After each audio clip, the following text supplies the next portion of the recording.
Alright, so I'm in downtown Knoxville now, and I was going to just drive around and look, but I'm going to get killed out here in a car wreck because the one-way streets in the city, that's just not me. So I stopped, and I'm just going to walk around, and I'm going to start at this James White Fort.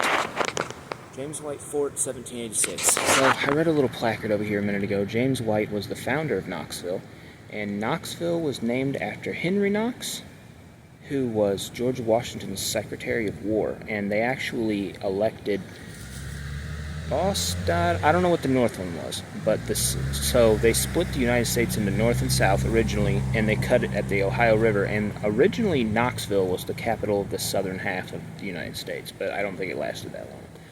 I just read it. Until 1791. Yeah, from 1776 to 1791, Knoxville was the capital of the southern half of the United States, which is crazy. You never hear that.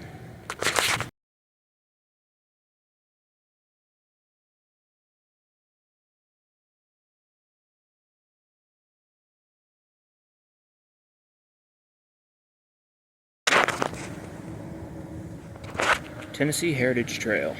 Remind me to look into that. We're both gonna forget.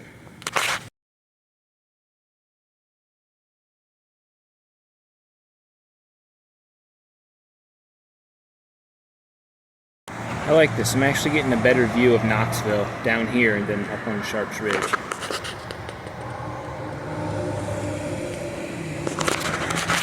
Alright, so it was $10 to get in here, but it seems kind of cool. So this is the actual fort.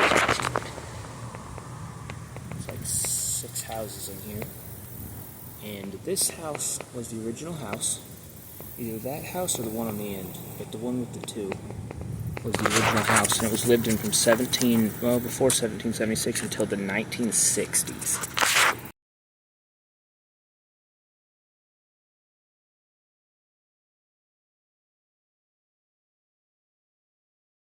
So this is called the dog trot,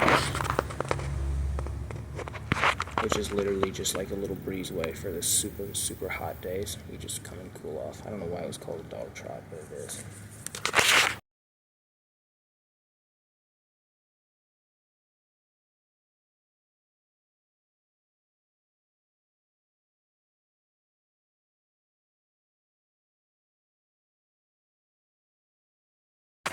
So this is James White's fort, and it's actually air conditioned in here, which is basically worth $10. I haven't read about the fort yet. I'm going to do that. I might read all this stuff while I'm in here in the air conditioning, just because it's worth it.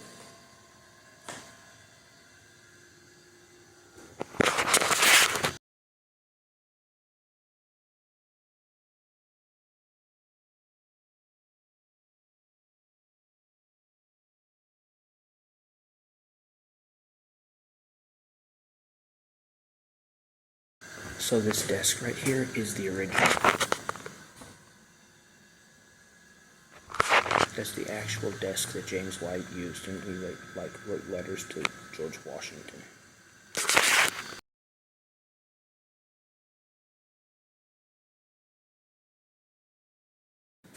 Doesn't say a whole lot about this upstairs. It does say that they would keep up to 25 people sometimes living in this upstairs room. I mean, that's not that much space for 25 people.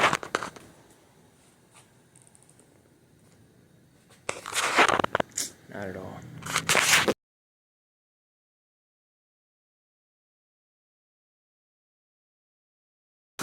This next room, also air conditioned, is the kitchen.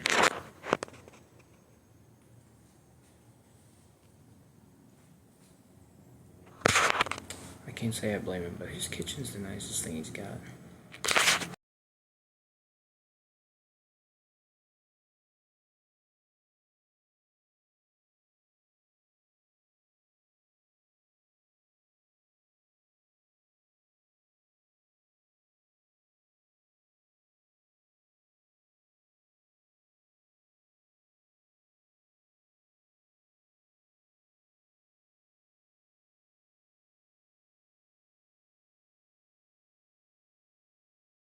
This is an actual sink for washing dishes.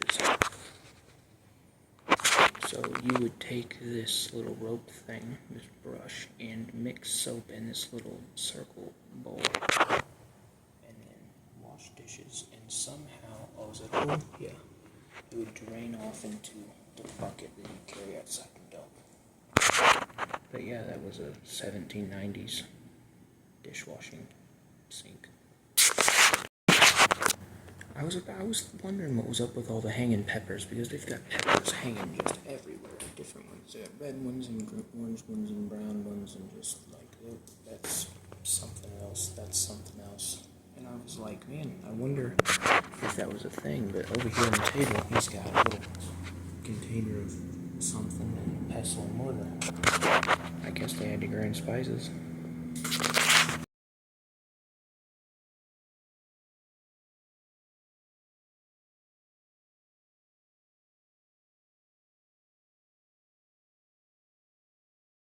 This is a fire pit. I guess this is where they did all their cooking, or at least the majority of it.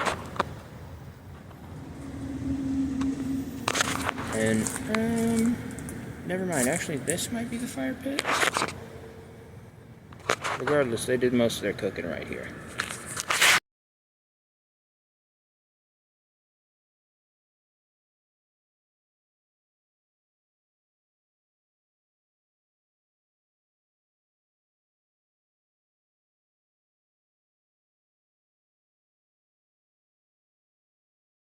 So this is the well and the smokehouse.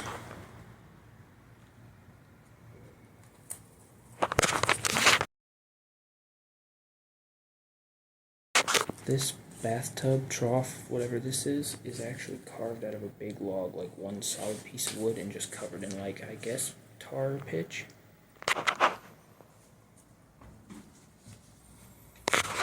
I mean, that would suck to make, that would suck to use, it would suck to carry.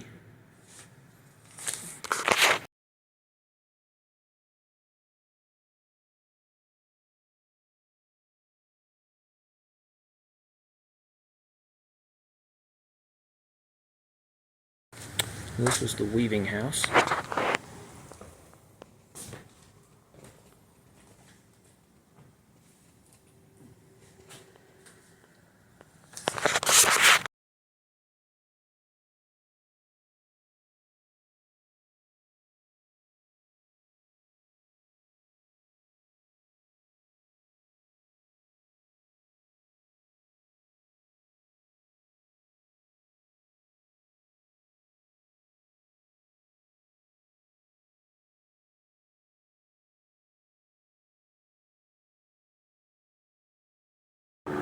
This is the guest house.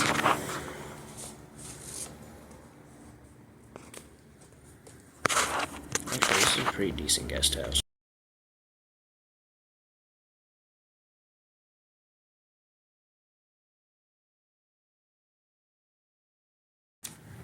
I mean, if I had this guest house today on, like, the side of a river, I'd be happy with it.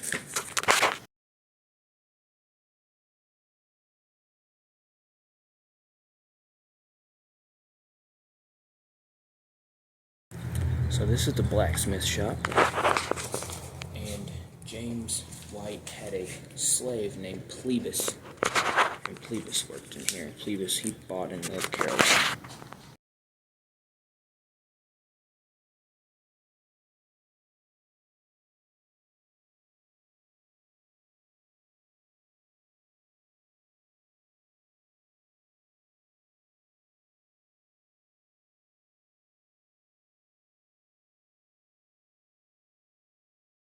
Obviously, they've replaced the wood and it's been refurbished, but this is where the actual front gate was, and the fence. Well, I guess that was the first city limits in Knoxville. So, I was going to look around the rest of the downtown real quick, but the sky gave me